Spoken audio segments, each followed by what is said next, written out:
네, 우리나라 산업계도 신종 코로나 바이러스 감염증 확산에 바짝 긴장하고 있습니다. 특히 항공과 관광, 면접계는 벌써부터 직접적인 타격이 시작되고 있습니다.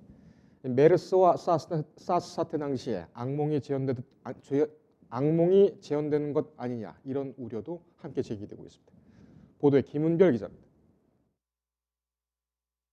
신종 코로나 바이러스 감염증, 일명 우한폐렴이 확산되며 관광객 수에 영향받는 항공, 관광, 면세 등 산업계의 그림자가 드리웠습니다. 업계에서는 메르스와 사스 사태 당시 경험이 재현될까 긴장하고 있습니다. 업계가 예의주시하는 이유는 메르스와 사스 사태 당시 매출 타격 경험 때문입니다.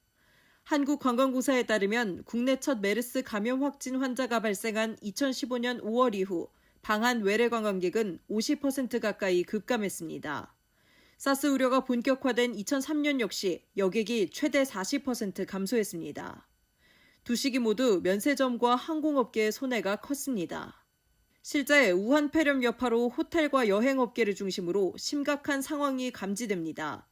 업계에 따르면 중국 여행이 줄줄이 취소되고 있으며 한 호텔에서는 중국 관광객이 머물 예정이었던 50개의 객실이 한꺼번에 취소됐습니다.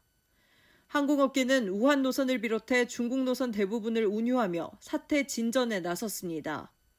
대한항공은 인천부터 우한까지의 노선을 오는 31일까지 운유했으며 동일 노선 신규 취항을 준비하던 티웨이 항공은 일정을 미뤘습니다. 아시아나항공은 지난 24일 이전 발권한 중국 노선과 중국 경유 노선에 대해 환불 수수료를 면제하겠다고 공지했습니다. 시진핑 중국 국가주석의 방한 예정 소식과 최근 단체 관광객이 입국하며 훈풍이 불던 면세업계도 다시 차갑게 가라앉았습니다. 중국 정부에서 지난 27일부터 해외 단체 여행을 금지했다는 소식이 전해지며 업계에서는 상황 변화를 지켜보고 있습니다.